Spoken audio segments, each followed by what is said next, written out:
Welcome to the Model Health Show. This is fitness and nutrition expert Shawn Stevenson, and I'm so grateful for you tuning in with me today.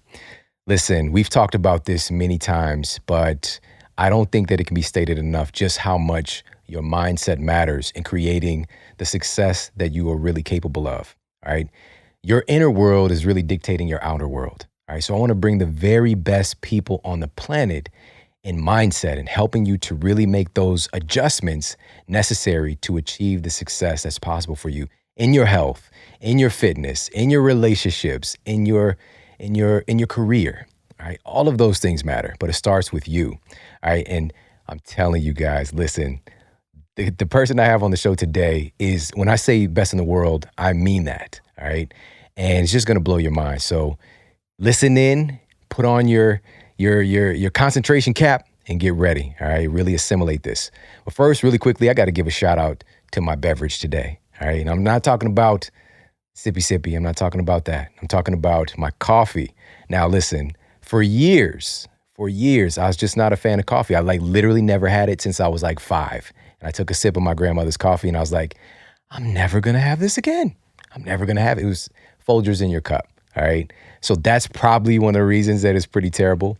And so I just didn't get it. You know, I'd see people with their Starbucks and just like, oh, that's cute. But it's like a real thing, like this coffee phenomenon. And it wasn't until I actually tried the coffee from Four Sigmatic. When we would do the show and talk about the mushroom elixirs, I'd always say how my wife loves the coffee. But now I'm officially I get it. Number one.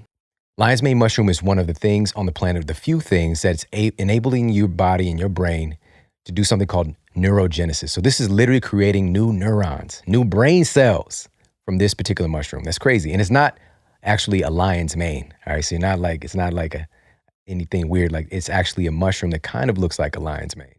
All right. So lion's mane plus chaga. Chaga has been found to have 300% plus increase in your natural killer cells activity when you consume chaga. All right. And it's blended in with this organic coffee. So you're not dealing with all of the pesticides, fungicides, rodenticides, genocides, all this stuff. Side means to kill.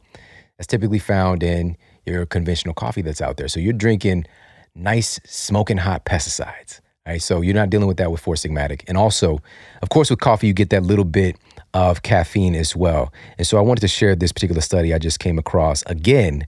And it still blows my mind that people don't realize this. This is why caffeine is in a lot of supplements as well. This was a study published in the American Journal of Clinical Nutrition, found that when you consume caffeine, you get an increase in your metabolic rate by upwards of 11%.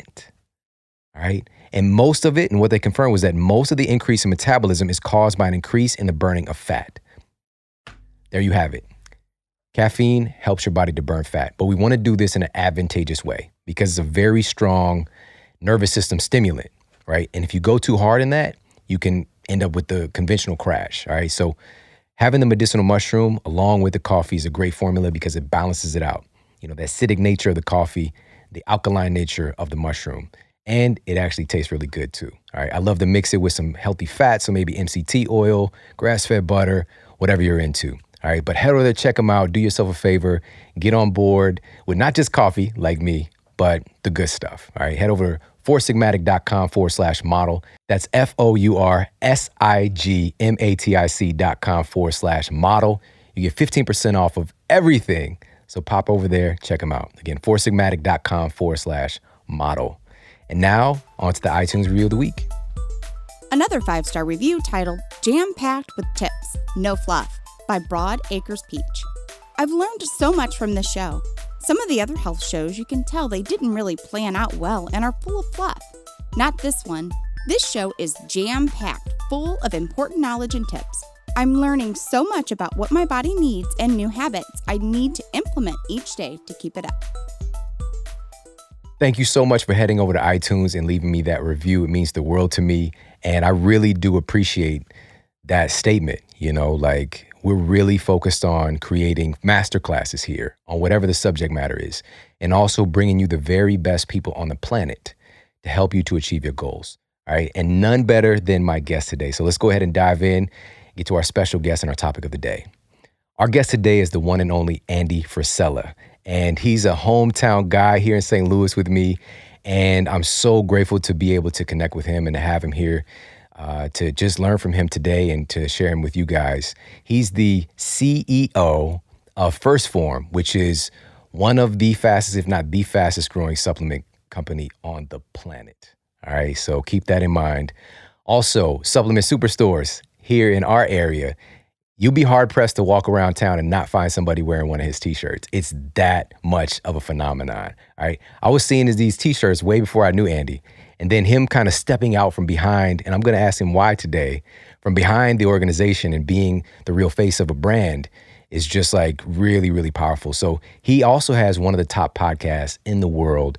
It's the MFCEO Project. And that stands for, we're going to keep it PG-13, Mother Loving CEO. All right. So the MFCEO, it's not for the kids. All right. This is for, if you're ready to really dive into some like real, he's very much full on, in your face, honesty, but a big heart. And he's one of the best people that I know, incredibly generous.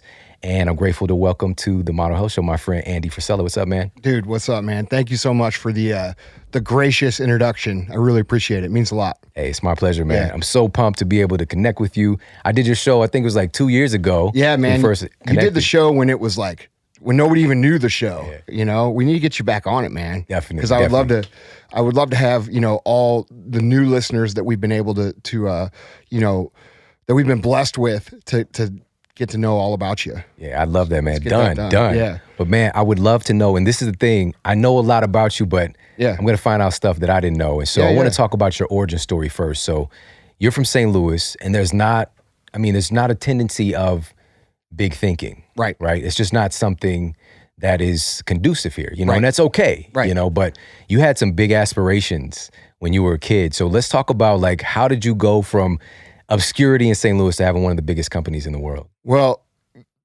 I mean, man, I don't believe in luck really. And that's something that I'm kind of known for. I like attack luck, but I did get lucky in one area of my life.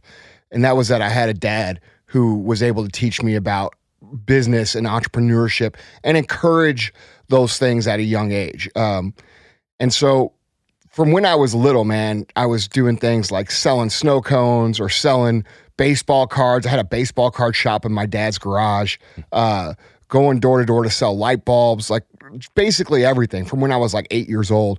And I grew up with that mentality. It was funny because I got asked yesterday by a guy who I've started to get to friendly with on social media. And he's like, dude, and this guy's he's like 27. He's doing well in business. He just bought his first Lambo, and he's like, I'm like happy for him. This is cool. So we start talking, and he's like, man, if you weren't an entrepreneur, what do you think you would have been? And I thought about it for a second. And my answer was, I didn't ever think I was going to be anything else. So I've never even considered another option. I'd probably be digging ditches or something. I don't know. You know what I mean? But so I grew up in an entrepreneurial environment, and that's just what I came up knowing, and played a lot of sports, did all that. And when I was 19, dude, I always knew school was not for me. All right. Yeah. Cause it just wasn't. I didn't have any interest in it. I learned very, very young that like, if I didn't see it where I could apply things, I had no interest in learning them. So I did very bad in school. I had like D's and C's. But you were logical. Yeah, very logical. Like when guys are standing up and they're trying to teach me stuff, I'm like, I'm never going to use this for what I want to do. I already knew what I wanted to do. So I did bad, Yeah. And so I did what you're supposed to do. I tested really well. I got bad grades, but I tested high. Right. And so I got into some good schools, even though I had bad grades. And I ended up going to St. Louis University for a year here in town, which was a really good academic school. And everybody was shocked I got into it. Well, I had like a 2.0 average, but I scored over a 30 on my ACT. Right. So I automatically got in. So I went there. I knew right away, I'm like, man, this is not for me. Like, and so my business partner and I, we went on spring break. My business partner I played high school football with, and he went to Vianney here in St. Louis with me, and we're friends. And he's like, man, we're going to go on spring break. And I'm like, that sounds awesome. So we went, it was all with guys that went to Southwest Missouri State, which is now Missouri State. And we partied and had a good time, and it was fun. And man, I came back that week. I had such a good time because there was like 30 of the people from that school. I came back. I got back on like a Sunday. On Monday, I loaded up all my stuff. On Tuesday, I moved to Springfield. I didn't know what I was going to do. So like I just packed up the stuff out of my room, my dad's house. I said, Dad, I'm going to Springfield. And I moved. And so Chris and I, we were like, man, we'll just start a business. We'll do all this. And we had $12,000 between the two of us because we both worked the same summer job, which is painting stripes on parking lots. So pushing a lot striper, which is pretty hard work, but it paid well. So we took our money, we pulled it together, and we started a company. And it was called Supplement Superstores. And we used all our money. We went into debt. We started this business, and we didn't know what we were doing, man. The first day we sold $7. Second day we sold 20, or we sold zero. Third day we sold like $23. Took us 8 months to have a day over $200. We had to live in the back of that store. So it was very, very humble. Like we built the shelves from, we went to Home Depot and just built the shelves out of wood. Like, cause we didn't even know where you could get shelving. Like you got to remember the internet was not like a real thing then. You know what I mean? This is 99. Right. So our friends helped us set up the store, man. And, you know, we opened a store and that was it. We didn't really know. We had no idea about business. We had no idea about nutrition, really. The only reason we started a store was actually because it's funny, too, because Alive Magazine is here in the same building. And the guy who, I don't know if he's still involved or who used to own it, Attilio, used to own Attilio's Sports Nutrition way back in like the 90s. And I was watching him succeed. And I'm like, dude, we could do that. And so I was going to ask you, like, what was the inspiration for it? Dude, I just wanted to make money, man. And I'm like, dude, this guy's doing it. Yeah. And, you know, and so we did it. And turns out it's a lot harder than what we thought. Right. You know, I didn't get paid the first 3 years at all. Had to work 2 other jobs the whole time to keep the store open. The next 6 or 7 years, the most I made was $695 a month.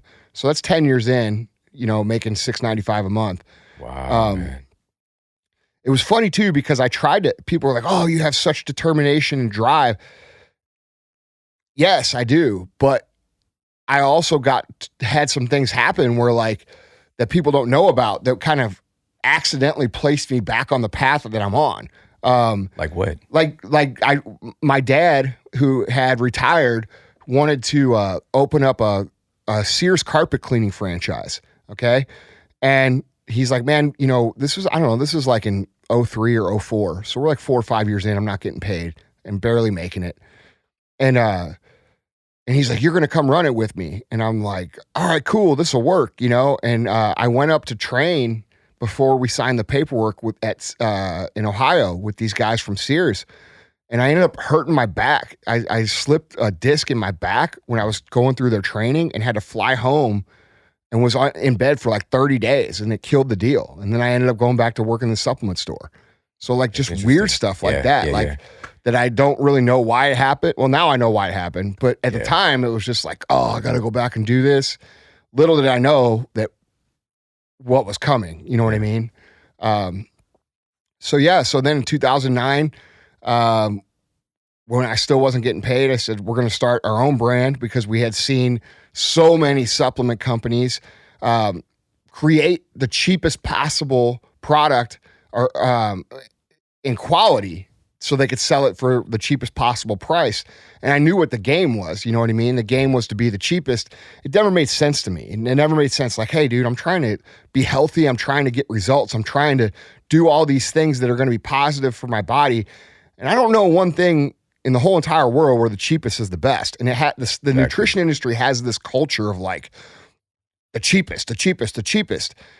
And that never resonated with me. And I knew if I was going to start a brand that I could live with people saying, hey man, I can't afford to use your stuff, but I can't live with people saying, hey man, you're making junk.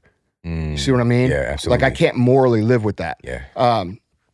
So we decided from the get-go, like no matter what we did, we were going to do everything we could to ensure that we made the best possible products. And we've stuck to that.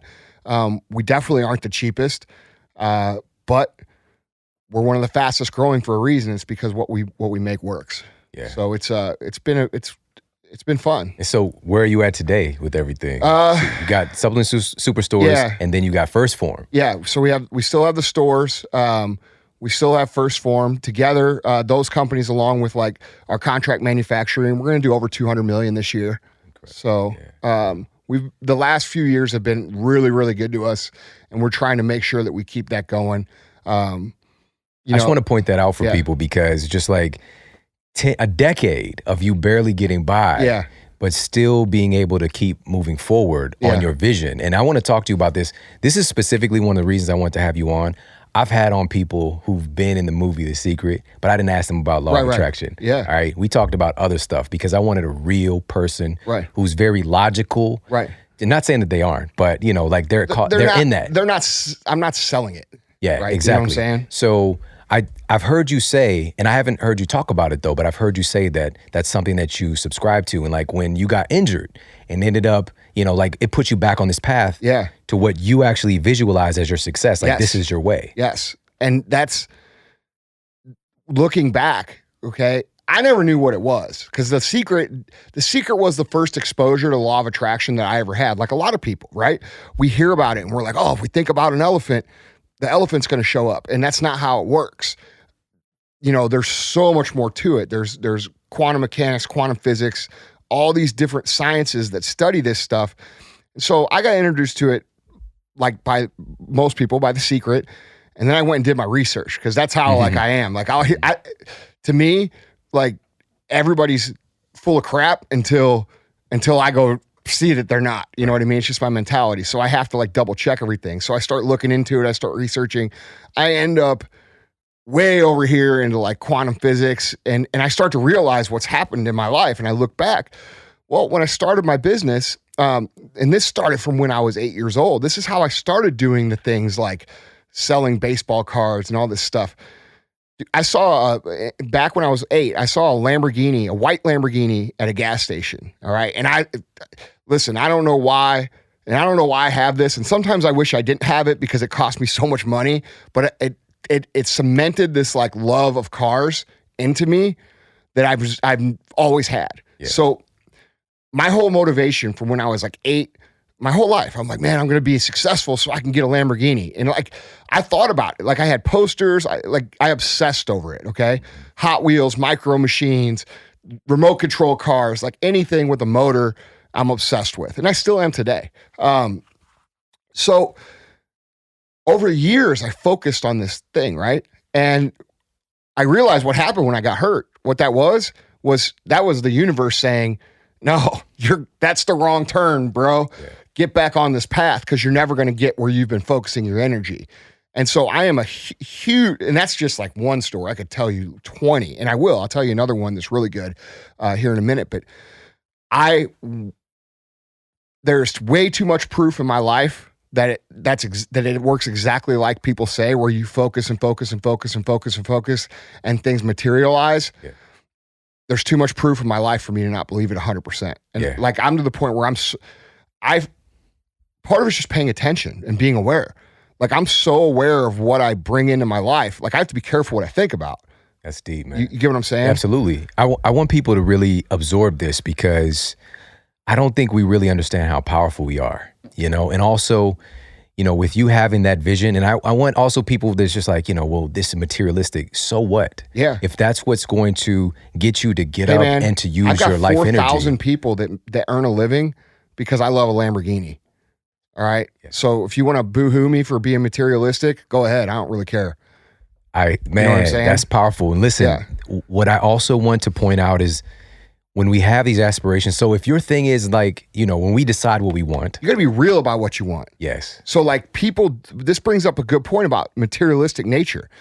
When I got in an argument with Gary Vee about this. So Gary Vee always is negative about people's, and Gary's a friend of mine, by the way. Those of you that don't know, like, we're boys. Like, we speak at each other's events. We're homies, right? So, but what do homies do? They call each other out whenever there's, you know what I mean? So he will sometimes say, oh, it's material things are for insecure people. Well, you know what? I don't agree with that at all. And I think it's very dangerous to say that, because I can tell you this. During those 10 years when I was struggling, not making any money, one of the only things I had to hang on to was that dream. And now, because of that dream, thousands and thousands, hundreds of thousands of people are living healthier lives.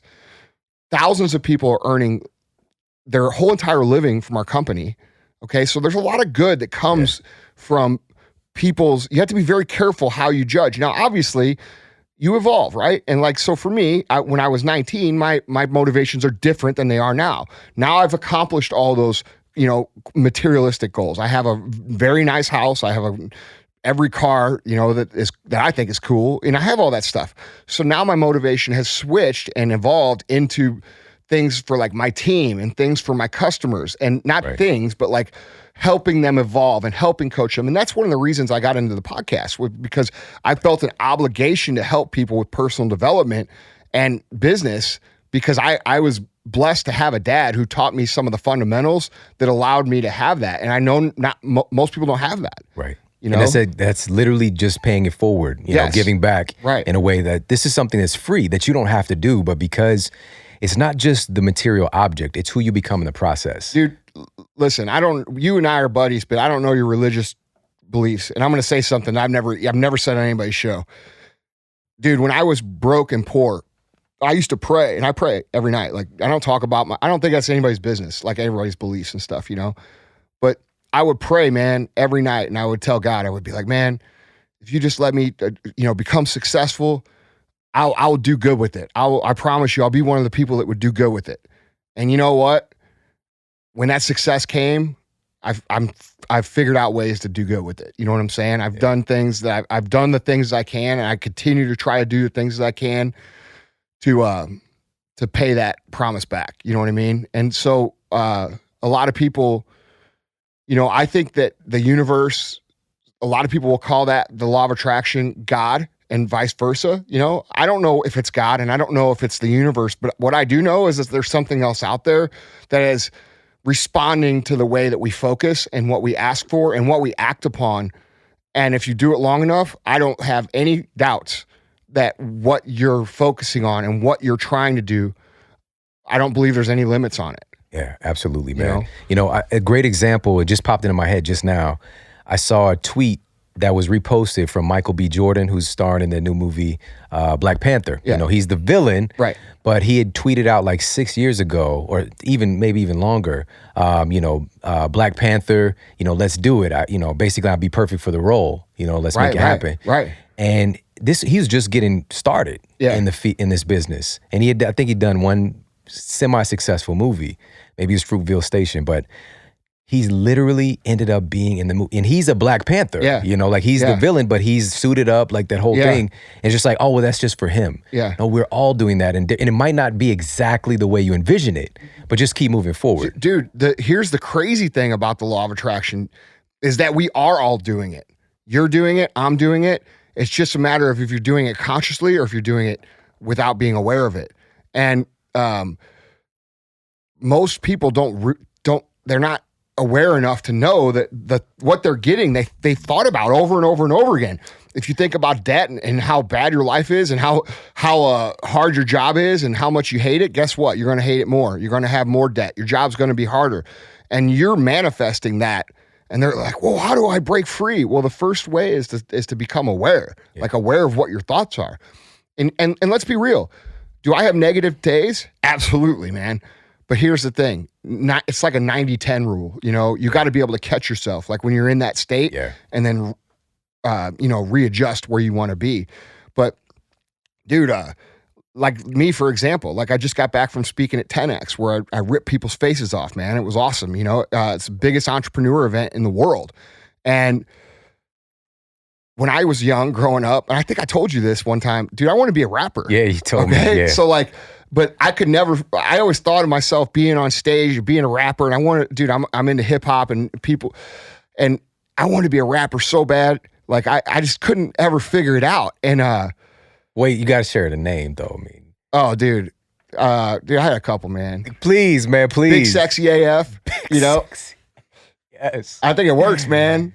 So, oh man, print the t-shirts. yeah, that's right. Let's go. I might just have to put those out. You're forcing out the goofy stuff, man. So yeah, so I wanted to be a rapper bad, and it never happened, right? Yeah. Like it never happened. I became an entrepreneur, right? Mm-hmm.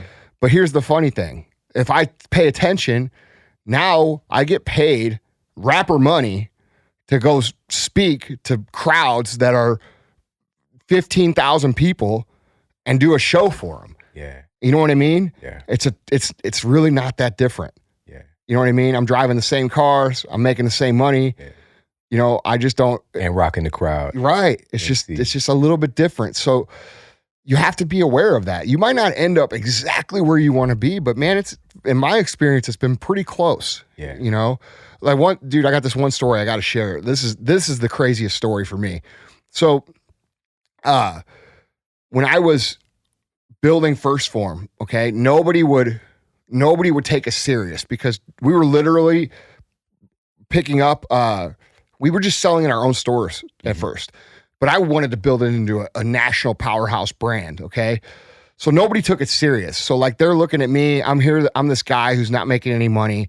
And, you know, they're thinking, well, how's he making this stuff? Like in his bathroom, you know what I mean? Like the same stuff that, you know, I don't blame him for thinking it. I mean, I wasn't successful, this, that, I get it.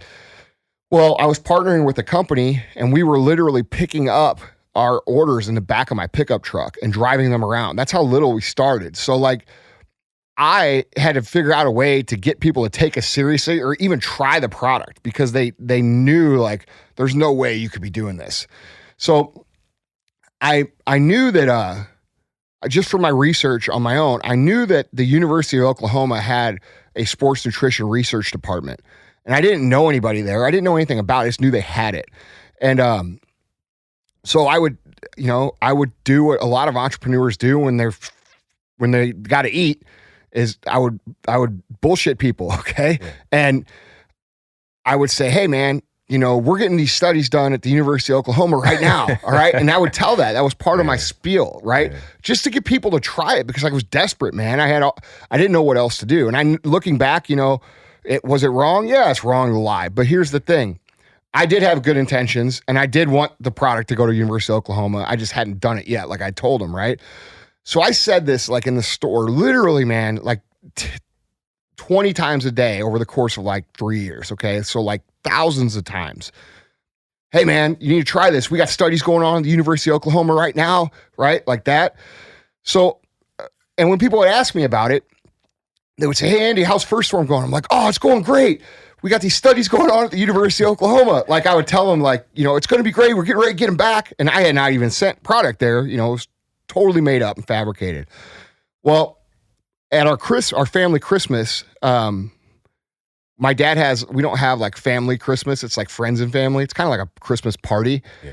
I'm sitting at a table with some of my friends and some of my cousins who I hadn't seen in a while. And, you know, your cousins always got new girlfriends and stuff like that, right? So like one of my cousins was like, hey, you know, what's going on with First Form? And I'm like, oh, dude, it's awesome. We got these studies going on at the University of Oklahoma. And his new girlfriend, who I had never met before, standing behind me. And she goes, the University of Oklahoma, my brother runs that department. And I'm like, uh-oh. I'm like, I'm caught. Like I was like sweating and I'm like, oh no, not that department. She goes, no. She goes, no, he runs the sports nutrition department, the ones that do protein studies. I didn't know you guys were on that. So I said, oh yeah, we are. And like I got up right away and like awkwardly walked off. And I came back like 2 minutes later and I grabbed her and I said, hey, I said, that's like, I was lying because and I told her the story like, hey, I said, but can I get his number? So she gave me his number, and now he's been our research director for First Form on our payroll since 2011. Incredible, dude! I didn't have any connections to that. What are the chances nuts of all of the labs? That's what I'm saying. That's powerful. So you spoke it into existence. Yeah. You see what I'm saying? So, man, listen.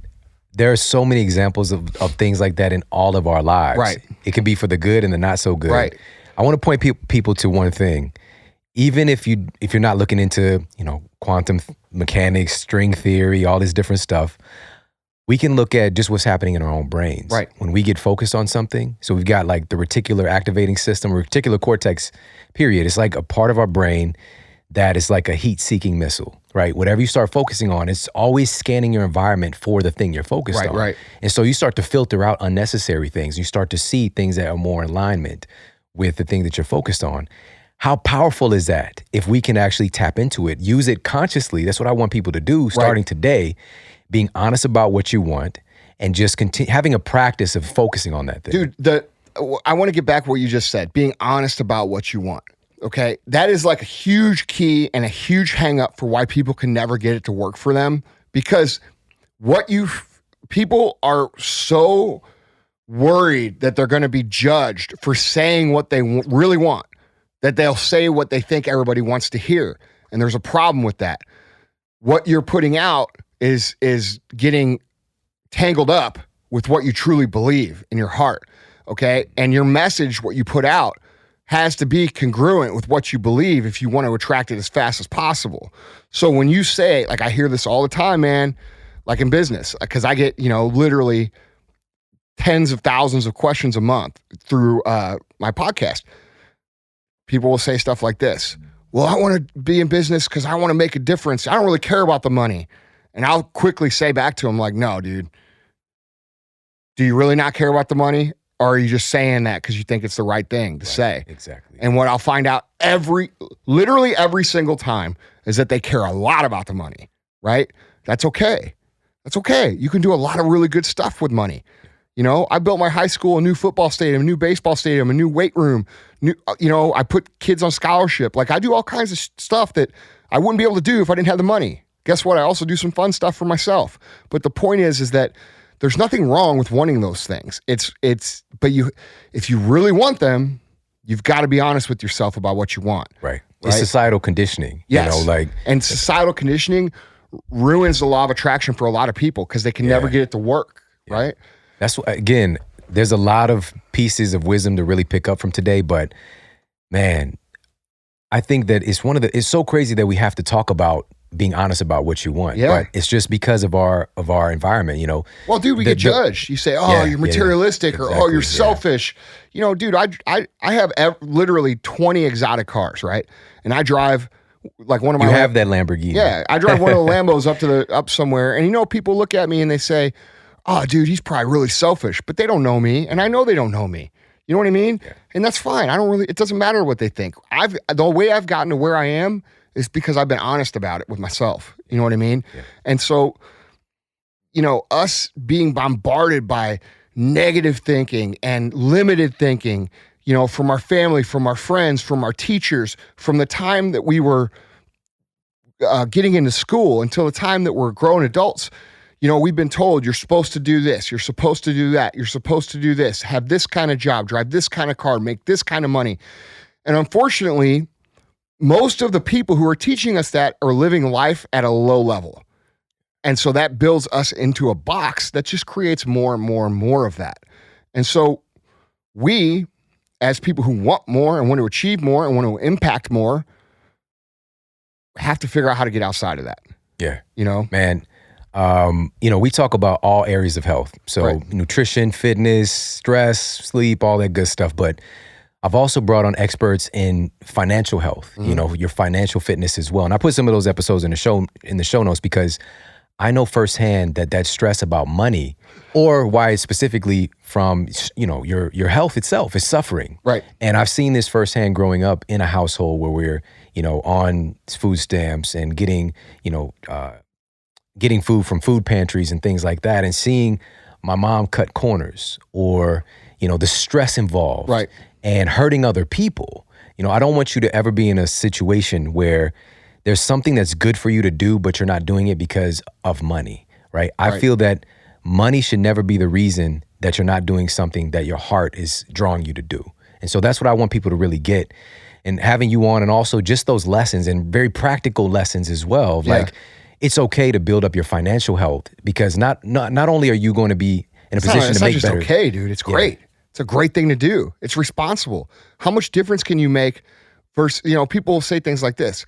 Oh, I want to donate my time to go to feed the homeless. That's a great thing. Good for you. I'm glad that you're doing that.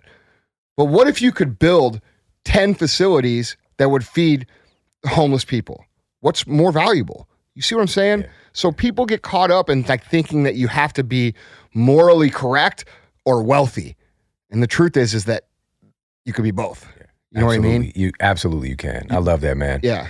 I want to shift gears now and talk about your own personal fitness and transformation.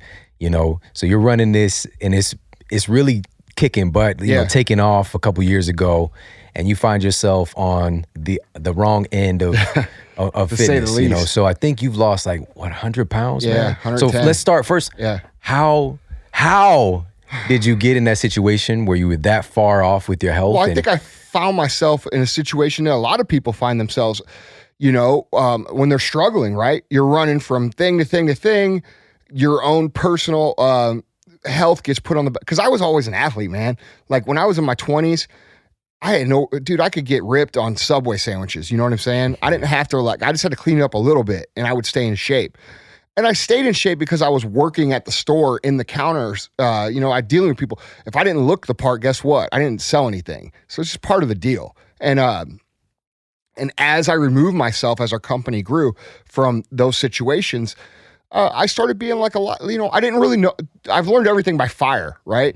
So like I didn't know what I was doing. So like when you don't know what you're doing, you get stretched really thin and you're running around and you're trying to figure things out and everything's a crisis. And when everything's a crisis and everything's, you know, crazy and you're in that zone, especially as an entrepreneur, the last thing that you really care about is going to be what you eat. You know what I mean? Yeah. You're not like, oh, I got to eat my proper meals and I've got to train. And I think you know, that happens to a lot of people. And I think that just happened to me. You know, I just pulled my focus off of myself and put it onto other things so much that like at the end of the day, man, all I wanted to eat was like Chinese food or pizza. And I did that, man, for like 3 years. That's all I ate. Yeah. So like I went from being in shape to 240 pounds in shape to being 350 pounds, you know, of not in shape. To say the least. So, and we got some great Chinese food here in St. Louis, by the way. Dude, it's like a trigger food for me, man. Like if that was my last thing. Yeah. The true story. That was the last like quote unhealthy circumstance I found myself in. I'd made all these changes and I'd improved my health so much. This was when I was in college. I was 22 years old, and I was sitting in the restaurant, if you want to call it a restaurant. Yeah. And I'm sitting there, and I've got my hot braised chicken. You know, it's fried with the sauce. Buffet? No, this was like you order, you know, so I'm sitting there and I'm looking over at the owner's family, like his kids and his wife, and they're eating like, you know, some white rice and like some steamed vegetables. And I'm just like looking at my plate, looking at them, looking at my plate, looking at them. I'm like, they don't eat this. Yeah. You know, it just kind of clicked. And I'd already made some changes, but it's just like what level you're at. It's just awareness. You know? So it's addictive, man. Dude, I'll tell you what, I struggle from food addiction, man. Like I'm obsessive about things, certain things, and food for me. You know, some people don't believe that food addiction is a real thing. I believe it is. And when you know, if I go eat French fries right now, or if I go eat Chinese food, guess what? I'm going all in. Like I'm going to go on a rampage. You know what I'm saying? Like a bulimic rampage without the purging. And you know, it's I equate it to people. They're like, well, what's that like? Well, it's like trying to quit heroin, but you still have to shoot up a little bit every day to stay alive. You know what I'm saying? Or trying to quit smoking, but you still got to smoke 3 cigarettes a day to stay alive. It's just it's a real hard thing. You got to eat. That's right, so man. So you're constantly dealing with that. I personally believe it's the hardest thing. It's the hardest addiction to beat. Yeah. You know, that's powerful, man. Because of that, think about that. Like you're an alcoholic, Shawn. Well, you got to have 3 whiskeys a day, man. Or you're going to die. Forget about it. Right. That's what I'm saying. It's hard. Man. And also, you know, there's this has existed. There's been threads of this throughout human evolution with folks dealing with food, but today the landscape is so different because we've got things like, you know, when I'm sitting here thinking about what was in that hot braised chicken, you've got MSG, you know, monosodium glutamate, literally excitotoxins that make your brain like do cartwheels. That's just like, you know, and so food manufacturers are coming into the game, like making you addicted. Dude, so it's very tough. It should honestly, like in my opinion, it should be illegal because that's how they get you to buy more stuff. And we could go way into the rabbit hole on this, but there's addictive substances being put in the food for the sole purpose of making people buy the food, crave the food. And dude, I don't think that's okay. You know what I mean? But you know, their lobbies are so big, they get to do whatever they want. But that's why it's important with what you're doing, with what I'm doing, because the landscape is changing. Right. You know, it's a process, and with what the internet allows us to do and the communication. To have a voice. I was just talking to Mark Hyman, Dr. Mark Hyman, and he shared with me, and I couldn't believe that this guy shared with him. He was sitting with the CEO of Pepsi, and he's like gloating about how they just figured out how to clone human taste buds so that they can use them in laboratories to find out just how quickly they can get the taste buds stimulated and addicted. Yeah. And I'm just like, how's he even sharing this with you? You know, like, does he know who he is? But that's the level of consciousness we're dealing with. But at the same time, like, there are action steps, because when you do have to face that seeming nemesis, like, we can actually turn this into something else. So instead of maybe the whiskey, we can do the wine cooler or whatever. You know, dude, like, and you know what's funny for me too, man, is that like you know how like they say marijuana is a gateway drug, right? It'll get you to do all the drugs. Listen, marijuana will get you to do all the drugs if you have the addictive personality that you need to go do all the drugs. But the food for me opens up the gateway to other destructive things. Like, for example, I also like to drink. Okay. And if I drink and I'm eating healthy, I can control my drinking, like where I may have 1 or 2 drinks a week or drink like a normal, responsible adult. But when I'm eating bad, my mind says, hey, it doesn't matter because you're already eating bad. And you know what I do? I drink every day. You know what I mean? Yeah. So it's like, it's all in or all out when it comes to what I consume. And so I've had to learn that about myself. And so how did, what was the big shift that took place? What was the catalyst? Because you were in a situation, you know, dude, you're sitting there on the side of the bed, 350 pounds. Yeah. What was that catalyst for you to What's funny is that when you're in school and as a little kid, right? Kids are ruthless. I mean, they'll pick on you, right? Well, they'll call you fat. They'll say, you know, and we've all been picked on for certain things, I'm sure. But the funny thing is that the internet's no different, only it's adults. And I was developing a pretty decent sized podcast. And literally every time I posted a video, I was getting like, dude, what are you doing? You're a fat ass, blah, blah, blah. And like, you know, I'd have to block 10 people a day for calling me fat. And, you know, I didn't realize at the time, like, that I was that far gone, right? And like, looking back, man, I'm thankful they did that, right? But it hurt, man. And I'm like, dude, you know what? Eventually, Sal, my brother, who runs day to day at First Form every day, we were talking about doing a transformation contest, and I'm like, man, we can't do a transformation contest because, dude, I'm fat. You know what I'm saying? Like, I'm the face of the company, which is really weird how I even got the company going in the first place, being like that. Like, I look back and I'm like, man, we have some really, really good people that follow our brand because they've supported me. You know what I mean? Yeah. When I was like that. And so, dude, I'm always very thankful for the people that we have that support our brand. We have a really nice culture. I mean, the best culture. But something clicked in my head and I'm like, you know what, dude? I said, I'm going to do it. I'm going to be the person that shows these people what can happen. And I just made up my mind, dude. And I said, and then so we put a $250,000 out as the rewards for the prize money. And I put myself in a situation where, like, dude, it would literally ruin me if I didn't do it. And because, dude, you got to remember, like, dude, I'm killing it financially. I'm doing all the stuff people want to do. I'm flying around in private jets. I'm speaking to big crowds. But the only thing I didn't have in line, the only thing was that I was 350 pounds. And when people hear 350, they think like much bigger than I looked. Like, I carry weight really well. Yeah. Like, most people would think you're like, dude, I look like 280 or 90, but I was way bigger. But anyway, I just put myself in a situation where it's like, dude, I will lose all of this stuff if I don't follow through because I put my credibility on the line publicly. And because we have a huge social following, and we did at that time. It was 2016 when I started it. And I just put it out there, man. And I said, dude, I'm doing it. And we made a video, and I said, you know, I'm going to do this with you guys. And I knew I had to do it then. And so that's what got me in gear. And honestly, I don't think I would have done it for anything less than that unless I had to do it. you know, because I got all these other comforts, and I'm like, dude, who cares? You know, like I'm big, I'm fat, don't matter, but I'm balling, you know, and for real, and and you know, I kind of owned it for a while. Like I just, you know, I was like part of me, and big sexy AF. Yeah, exactly, dude.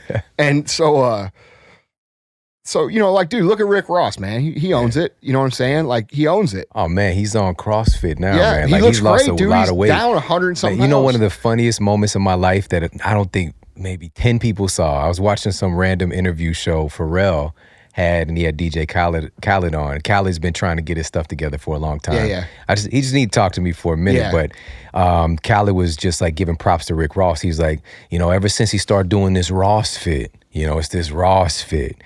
And he kept saying Rossfit, not knowing it's CrossFit, you know, but that, he gets away with that That's stuff. hilarious. You know, it's amazing, you know, but the culture's changing, you know, and so I love the fact that, you know, it was just that one area, because this brings to bear, like so many of us, we can be dominating in these different areas of our life. Maybe our body is crushing it, and, you know, our relationship's good, but we're struggling financially. Like, and this is why I appreciate you. Like, I want people to know that we can, in fact, have all of it. Oh, yeah. You know, but it's the awareness. If you can't see it, you can't be it. I want more examples of that. Yeah. So it's powerful. Well, dude, I think that, I think the biggest thing to remember is that, like, the disciplines and the skills to build a successful business are the same ones you're going to build a body or a healthy relationship. So if you have one area that's kind of in check, you're really just taking the skills and the ideas and the principles and applying them over here, and it works, you know? And I see this in fitness a lot, because I've been in the fitness industry for 20 years. I see these dudes who are incredibly fit. They're healthy. They're killing it with their fitness, but their financial life is disaster. You know what I mean? They literally dead broke. And they're saying, oh, it's okay because I got my body together. It's not okay, bro. It's not okay. You know what I'm saying? It's reality. There's a tendency to cut corners, right? You know, like when you're struggling, because it's a survival mechanism you tell in our yourself brain. A story, right? You know? Yeah. You're telling yourself, it's not that bad. Yeah. You know, I look in the mirror at 300, I'm like, it's not that bad, dude. If I had like 6 beers, I'd do me. You know what I'm saying? Like, I'm telling myself the story, you know? So like, you know, I had to come to Jesus with myself and be like, look, man, because even though at that time we were doing about 100 million, even though we were doing this and I was doing all these cool things and gaining popularity with the podcast, I knew it. I'm like, dude, you're going to be limited by your physical state, you know, and not just energy wise, but how people perceive you wise. It's the truth. And people want to say, oh, well, it's all on the inside is what matters. And you know what? That's not true. It's just not true. You know what I'm saying? I was going to be held back, and I'm in a fitness industry. If I didn't set an example for what that represent, what's that say about my product, right? How much business was I losing? How much further could I be if I hadn't have got fat? You know what I mean? I could tell you this, whenever I did lose the weight and got back in shape, my podcast has grown quadruple. Okay. I'm making incredible money speaking, which I wasn't getting before. And you know why? It's because I'm able to deliver a more impactful result because of the way that I deliver, because it goes along with the way I look now. Before, I still delivered with the same presence, but my message and the way I delivered didn't match what was congruency. It wasn't congruent with the body it was coming out of, you know, and that was hurting me, and I knew it. And all of those things together, man, like I just had to be real with myself, and I had to be like, dude, you're fat. You know, man, you know what? I was not expecting to hear that, you know, it being the catalyst for you, and, you know, basically the internet trolling and just like, I had no idea. Dude, I could say like, oh, I don't care what they say, but look, man, let's be real. We're all human. And you hear something enough, you start to question yourself. You know, you hear something enough, you're like, all right, well, maybe it's not them. Maybe it is me. You know what I mean? Because if you're having an issue, the same issue over and over and over and over again with people you don't even know, you're probably the problem. And as superficial as it sounds, I'm putting myself on a public stage. You know what I mean? So, and you know, people will be like, well, the body acceptance is a huge deal right now. Listen, man, I don't buy into that. Not at all. I don't think it's a good thing. You know what I mean? I think when you see these people who are doing body acceptance and all this stuff, dude, to me, it's a cop out. You don't have discipline. You don't love yourself. You really love yourself. You'd be healthy. You would take, because this isn't just about the way you look. This is about being healthy. And you're not healthy when you're 100 pounds overweight and all this. It's just true. Yeah. You know, and the politically, I'm not very politically correct, but the politically correct thing is to say, oh, everybody's beautiful and this and that. You know what? It comes down to more than looks. Look, I can look at a woman who's got some curves and think, yeah, dude, I mean, come on, I love that. But let's be real. A lot of what we're talking about right now in society is accepted is not healthy. And, and I fell into that category too. I was not healthy, man. I'm crushing it. I'm doing everything that you could be, that anybody wants from a success, area. Dude, I'm driving Rolls Royces and Lamborghinis. I'm around successful people. I'm flying around on private jets. I'm doing all these crazy things. I'm getting recognized as Entrepreneur of the Year, doing all this crazy stuff. And yet when I look in the mirror, dude, I know I'm not happy. You know what I'm saying? Like, I wasn't happy. Like, I could pretend I was happy. I wasn't happy. I wasn't happy with that. And you know what? What's more important is I wasn't healthy, man. I've got all these people who depend on me. I've got all these people who depend on me for their jobs and to drive the company and do this and that. And even though we were doing well, we're nowhere near where I want to be, even currently. I want to be in the B's, not the M's, and I knew for me to get to the B's, things are going to have to change. Wow. And if there's body acceptance people that listen to the show and that's something that you guys talk about, I apologize, but that's just my personal thing, man. I absolutely love it. Thank you for the honesty and that perspective, because, I think that anything that marketers screw up a lot of things, something that has a good thread to it, because the idea of body acceptance, the general heart of it is good, like accepting your body, but it's with the caveat of like, are you healthy? Right? Because we need to move towards that. So I want, and also understanding like there's no cookie cutter. Everybody's different. Look, man, you know what makes people beautiful for real is their uniqueness. I believe that. Like, even their flaws, man, that's what makes people who they are. Like, dude, if people, like, I got these scars in my face, and that's a whole nother story, but like, we don't have to tell it. But, dude, people owning who they are, that's sexy, man. You know what I'm saying? Yeah. But like, convincing people that are not happy that they should be happy is not right. You know what I mean? Because no matter how much you try to put lipstick on it, when they take that lipstick off at the end of the day, they're still going to feel the way that they feel on the inside, which is not healthy. If we're talking about health, that's not healthy. Yeah. Since we've been also talking about financial fitness, it's not just about making money, it's also about saving money and being smart about your money and your investments. And so I want to give a shout out. We were talking about this before the show, the Thrive Market. All right. So Thrive Market, I've been utilizing for years. I was actually the very first podcast to feature them as a sponsor, and because I love what they're doing. And so they're literally taking like a wholesale kind of concept for premium products, things that you'd buy at your local Whole Foods or health food store, and they're giving them to you at the wholesale price. So I have this jar of coconut oil, organic, extra virgin coconut oil, the same thing I'd buy at Whole Foods for literally like $20 more that I have from Thrive Market. Like Costco for quality foods. And you can get a membership. I can't wait to try them out, man. And they've got like, they do specials every month. And man, I'm telling you, like these little flash sales, and I just rack up. This is true story. Like I get slightly hurt inside when I end up paying full price for something because I didn't buy it from Thrive. Like I forgot, right? And so this is where we get, a lot of goods like, nut butters and bars for my kids and coconut oil. They've got this fantastic spicy mayo. Like meats and all that too? They're working on bringing in kind of perishable goods. Things that so that's the next level. And I just actually, Mark Hyman, who I mentioned earlier, he's on their board. So he's been working with that. And so this is mostly non-perishable stuff, but they've got so much. Yeah. And then also personal care products. So without parabens and without all the phthalates and all this crazy stuff, detergents, all this stuff I get from Thrive Market. And I save, so we're talking 25 to 50% off what you pay at Whole Foods. And I still love Whole Foods, no disrespect, but this Whole Foods is intelligent. Experience, man. Yeah, You know? exactly. Like, I get it. And so I want everybody to make sure you're utilizing Thrive Market. If you're not doing this already, do yourself a favor. Pop over to thrivemarket.com/model health. So that's one word, model health. And they're going to give you, not only are you getting 25 to 50% off the products, all the products that they carry. They've got categories for paleo, keto, vegan, whatever you're looking for. They've got things curated for you for easy shopping.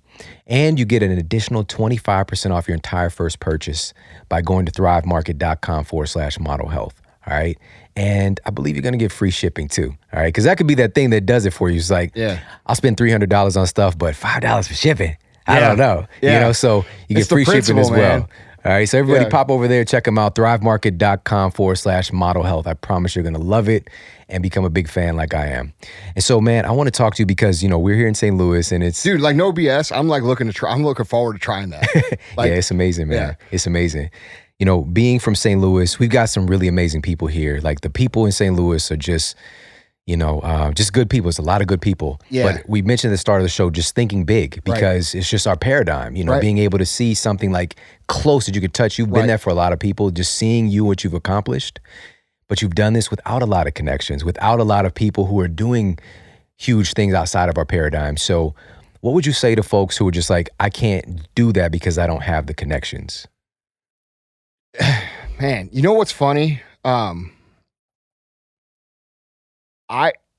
I didn't have any, like zero connections. You know, St. Louis is a great town, man. And it's salt of the earth people, man. Loyal people who support their own kind of people, which is why our company, like if we didn't have St. Louis, we wouldn't even be here because they were the first people to criticize me, but they were also the first people to love us.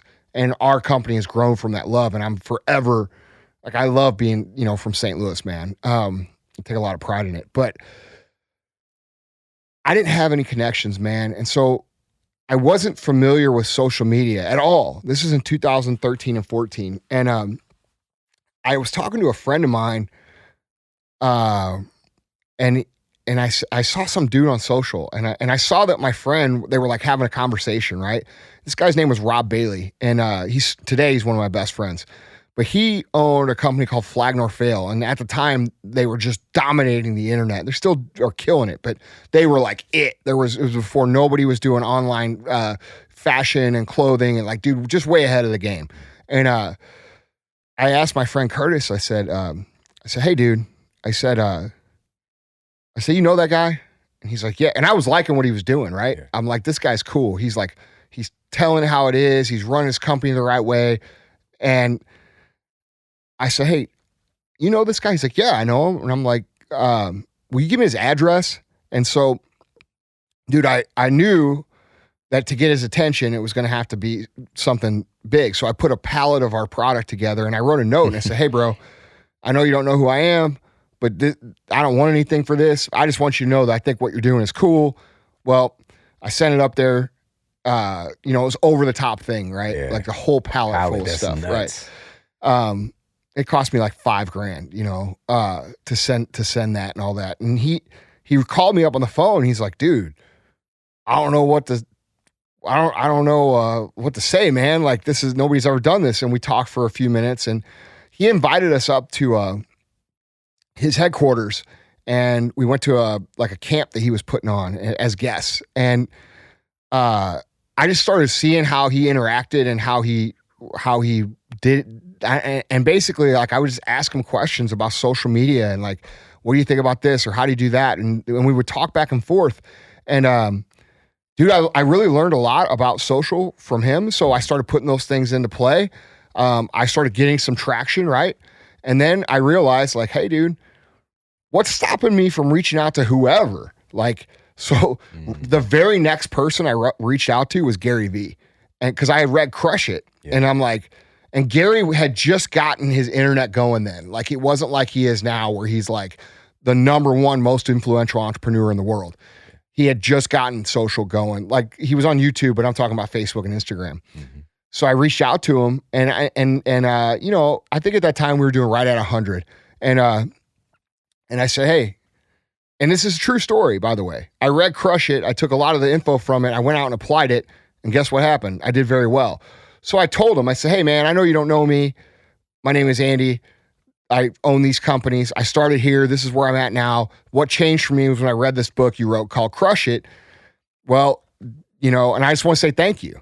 And dude, he, you know, I didn't ask for anything. I think that's a huge thing. Okay. I didn't ask for anything. I was doing it out of real gratitude. And those guys knew it. Ring, ring, ring. It's Gary on the phone. Hey bro, I want to meet you. Fly to New York. Okay. So, I fly to New York. I meet with Gary. We have dinner and we become like friendly. Right. Then, you know, my social's growing. I'm continuing to put into play things I've learned and evolve. And I've, you know, I'm the kind of person that if you show me the basics, I'll take it to a new level, right? Like, if you show me how to do something very basic, I'll be like, okay, I got it. And then I'll run with it. And that's kind of what I did. So my Instagram at the time was bigger than Gary's. And when I went to dinner with him and he's like, dude, how'd you do that? And we started talking. I told him how I did it. Well, he took what I told him. He went and ran and now he's 3 million followers. I'm at like 850 or whatever I'm at. So he's crushed it with that. So we developed this, you know, respect and friendly relationship. And he asked me to, when he came out with his Ask Gary V book, he asked me to launch it for him. So we did the launch event at my headquarters. And then after that, man, like, dude, I started meeting, like, my level of influence escalated. And, you know, because, dude, when you're doing an event with Gary V, that's kind of like the deal in the business world right now. Everybody respects it. And then so now it just grew, man. And like it just took on a life of its own. And now I've met literally, I mean, everybody there is to meet, you know? And it's but been it started with you giving. Yeah, that's right. You know? That's right. It's real gratitude, man. Yeah. You know what I'm saying? That's Not so powerful. Because everybody who's at that level, like people, dude, you know, like we were talking before the show, like people send you a lot of stuff. They send me a lot of stuff. And like, dude, a lot of guys will send stuff and then like you know, they want you to post it by how they wrote the note. Like, oh, if you post this, tag me in it, or they'll say something weird. It's like, bro, you just guaranteed, no matter how cool it is, that I'm not posting it because of your intention. You know what I mean? Like, I want to help people that have genuine intention, not people who are trying to get something from me. And so guys at that top level are smart, dude. That's how they got there. So I knew, you know, and I was doing well in business. I didn't have social relevance, you know? And I knew that for me to even get their attention, dude, like it would just have to be like, hey bro, I think you're awesome. And if it happens, it happens. If it doesn't, it doesn't. Yeah. I didn't put any weight into it. I'm still doing good and I'm going to do good regardless. But that's how it happened, man. And so now, you know, like I just spoke at Gary's Agent 2021 it was only me and him and one other guy, Tom Ferry. And I mean, that's a huge deal.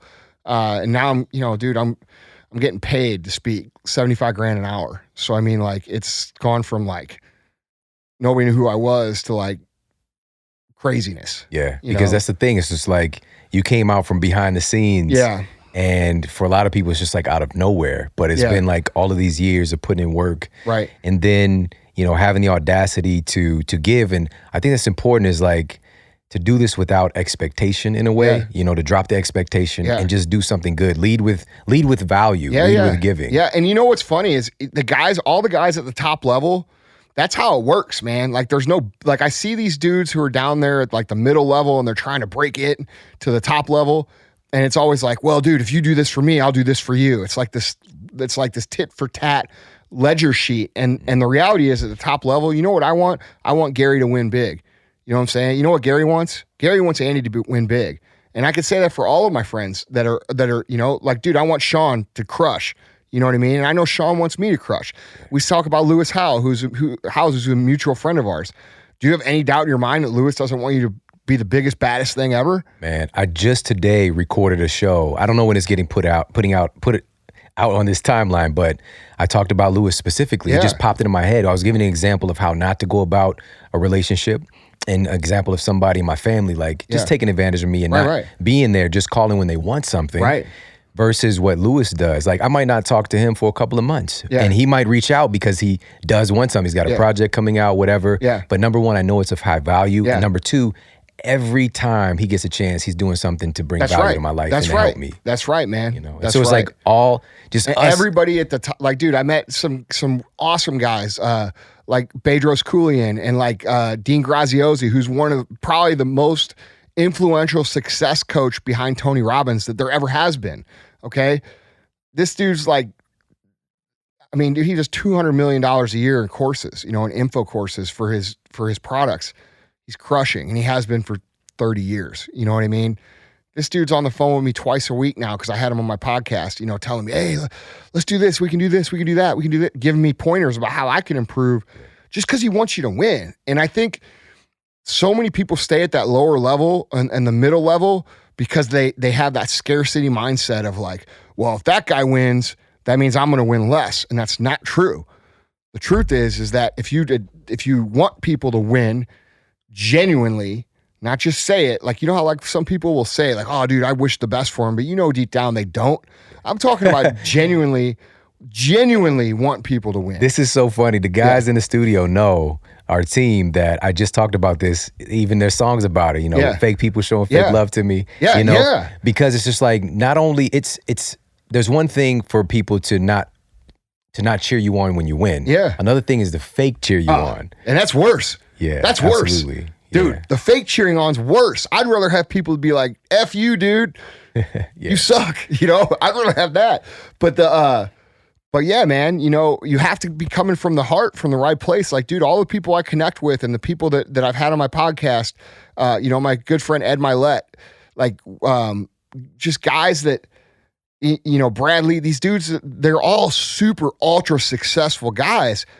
But man, we're on the phone with each other, texting back and forth how we can get better without like saying, hey, you got to do this for me or that. Like, no, man, we understand that like there's plenty for all of us to win and we get a lot further working together. And so it's like it's just funny that people think that people quote unquote, and like, I'm putting an asterisk next to this because I am nowhere near the top. Okay. But people who are making $0 look at me and think I'm at the top. I'm not at the top. Okay. I'm like a trillion miles away from what I think my top is.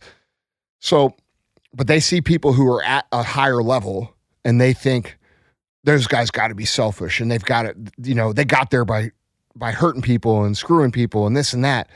And dude, it's just completely the opposite. And I know people hear that and they think that's total BS, but man, it just is. Yeah. And same thing. You mentioned Ed Milet. He just called me the other day. We had a great conversation.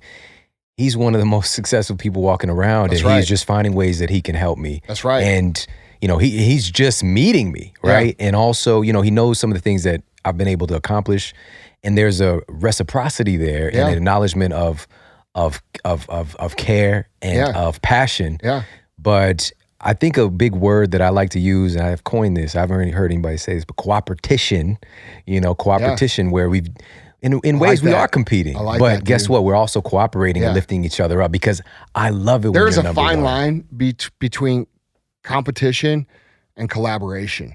Because, dude, when you want to make a bigger impact, guess what? The guys you compete with, the guys who you respect their competition and who you want to beat are going to be the guys you want to collab with because the impact can be 10 times better. Yeah. You see what I'm saying? That's what we're all really here for. That's right. Like, dude, I just did 10X with Grant Cardone and, love Grant or hate Grant. Grant puts on the best entrepreneur event in the world. Okay.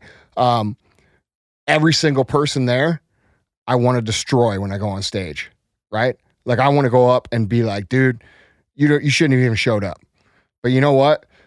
All of us think that, but all of us are friends. All of us have beers together. All of us take care of each other. You know what I mean? And it's exactly what you said. It's a friendly, cooperative competition that we all understand that when we work together, we do better. Absolutely, man. Yeah. I want to ask you about one more thing. Man, I'm just having a great time, man. Yeah. There's so many insights and just things I'm processing. But I want to talk to you about something that a lot of people struggle with. And this is, and you know this intimately because you were in it for years. Mm-hmm. But what about when you've got a goal, you've got a mission, you've got a dream that you're working towards accomplishing and you have a lack of people believing in you? How can people start to address that? Yeah, man. I used to get angry about that, right? Like I'd have these ideas and I'd have these dreams and I'd tell people and I could tell they weren't feeling it and it would make me mad. And they'd be like, dude, that guy's a hater. And I think I have all these haters. But what I came to realize, and after a long time, is that I had never given those people any real reason to believe what I was saying, right? Like I wasn't disciplined in other areas of my life. I wasn't doing anything to really show them that I was going to do the things I said I wanted to do. So why, on a logical level, would they believe, right? And it wasn't until I started to realize that, like, if I had to show them more of myself, I had to show them, like, the work I was doing, and, you know, and dude, it feels good to have people believe in you, right? But it's not necessary. And Let's go. yeah. And so, people tend to not believe in you until you've already started to believe in yourself, right? And then you don't need them anymore. So that's how it kind of works. Like, you don't need them to believe. You know, I had people telling me the same stuff, man. Like, dude, you still got that little vitamin store in Springfield. You know, when are you going to grow up and get a real job? You know, when are you going to start taking life serious? Like, I used to hear all that stuff, man. You're such a dreamer. You know, all that stuff that everybody hears, I heard it. And dude, from people that were like my aunts and uncles, like people that shouldn't have been saying that. You know what I mean? Dude, I think, you know, there's two kinds of people. There's kinds of people that are going to hear that and they're going to fold down. And there's the kind of person that's going to hear that and they're going to use it as fuel. And they're going to do everything they can till the day they die to stuff that shit down other people's throats. And I just happen to be that kind of guy. You know what I mean? So like, just like when people were calling me fat, I'm like, dude, I'm going to turn out like The Rock and you guys are going to have to eat your words, you know? And that's just how I am. I've always been that way. So if you're not that way, I would try to learn to use the negativity as fuel. And that when the time comes that you don't feel like following through, you don't feel like going to the gym, you don't feel like sending those emails or doing what you need to do, try to remember some of the things that people have said to you that have hurt you and use that as your motivation to go do what you need to do. You see what I'm saying? Absolutely. Absolutely. So powerful, man. All right. Final question for you. Yeah. What is the model that you're setting with the way that you live your life personally for other people? So what is the example that you're here to set with how you live your life personally? Oh man. I think the main thing I was made for is to help people understand that they are truly limitless in whatever they decide they want to do. And I've done things, you know, crazy things that, you know, like, dude, people have watched me develop a career as a speaker. They've watched our brand on social media go from this tiny little brand to this huge behemoth of a company that's going to end up being the biggest company in the world in our space. My main thing that I try to let people see is that, dude, that they can do anything. As cheesy as it sounds, right, dude? Is that they are limitless in what they want to do, whatever it be, you know? And I try to do the right thing, man. Like I try to teach people that doing the right thing is always going to get you further than trying to like. And I think it works for me too, man, because like my delivery, if you listen to my podcast, like people, when they first listen, they're like, dude, this guy's a jerk. Like he's crazy. But when they listen to what I'm saying and they hear what I'm saying, it's like you said, it's in your face, dude, but it comes from the right place. You know what I'm saying? It comes from a big heart. And so I'm trying to show people that like, dude, you know, you can be aggressive. You can be successful. You can drive Lamborghinis and do the cool stuff you want to do. And you can also be morally good. And you can also do good things for people. You know, I to be honest, dude, I don't really know the answer to that question yet, if I'm being real. You know, like what I'm trying to do now is break down the barrier that money's a bad thing and that success is a bad thing, and help people understand that it's a great thing and they're obligated to do it, if for no other reason than because they gotta take care of people around them they love. And so that's what I've been focused on, that in the fitness world as well. But dude, I mean, honestly, I think I'm gonna do much bigger things than that long term. I just haven't really nailed it down yet. Amazing answer, man. Yeah. Thank you, brother. Can you let everybody know where they can connect with you online? Let them know about the podcast. Yeah, for sure. So the Instagram's where I do a lot of my work. It's at Andy Frisella on Instagram. And then I do some YouTube. It's at Andy Frisella. And then the podcast is called the MF CEO Project. You can subscribe on iTunes. We're on all of them. You know, SoundCloud, Stitcher, Google Play, everything. We're there. So we shouldn't be too hard to find. We'll be right up there at the top. Oh, definitely, Yeah. man. Wink. This has been just Powerful, man. Yeah. I appreciate you immensely. I'm so glad that This is fun, dude. Yeah, that I have this you is here in good. the city, man. Yeah, we so you haven't can pop talked into about the studio. yeah. Oh yeah, man. Listen. I'm honored, man. Like, I know you just don't have anybody on, so it means a lot to me. Oh man, it's mutual, man. So again, thank you, bro. All right, everybody, thank you so much for tuning into the show today. I hope you got a lot of value out of this. Man, I'm telling you, if anybody can really help you to make that shift in your mindset, it's definitely Andy Frisella. So if this really hit your heart, hit your soul, definitely pop over, check out his podcast. It's one of the best in the country for a reason, like consistently. And he just brings the goods, so make sure to check him out. And I want you to really embrace this lesson today about this law, this kind of universal law that's present whether or not you understand it. And it's just, I think today is the opportunity to decide whether or not you're going to use this consciously. What you focus on expands, whether or not you really get it with, like, again, quantum theories, string theory, any of that stuff. But just from the sake of your brain, right? This incredible supercomputer you're walking around in your head, whatever you focus on is going to get isolated. Whatever you focus on is going to start to filter out the stuff that you don't want. So are you going to keep focusing on the things that you want? Or are you going to keep focusing on the things that are going to retract and take from your life? All right, because you get to pick. And it's not easy. Let me be clear about this. It's not something that happens overnight, but the awareness trumps everything. So becoming aware of that, making it a practice, get yourself around people that are empowering you and inspiring you on a consistent basis. I think every single day should be tuned in to something that really uplifts your spirit and puts you in the right headspace. And preferably even right before you go to bed, whether it's the books you're reading, podcasts, videos, something to really entrain your mind as you drift off each day. And probably not being on a computer, all right, if you read Sleep Smarter, all right, full disclosure. Podcast, book, that'd be awesome, all right? But to start to reprogram your mind, to start to think bigger than you've ever thought before, all right? Because the only limits that you have are the ones that you're carrying around. So really, again, I appreciate you so much, and use this message, like the law of attraction. This is the guy I wanted to talk about it. And I know that this intimately because this has been a part of my life and why I'm here with you guys today, and the people that were in that film are like my friends, it's just so amazing. Like, I saw this, but I worked in that direction, right? I saw this, I decided exactly what I wanted, and I kept working every day in that direction, all right? Just getting a little bit better. And that's what I want you to do as well. And use your power for good. All right? We got some incredible guests and show topics coming up for you. It's going to blow your mind. So make sure to stay tuned. Take care. Have an amazing day. I'll talk with you soon.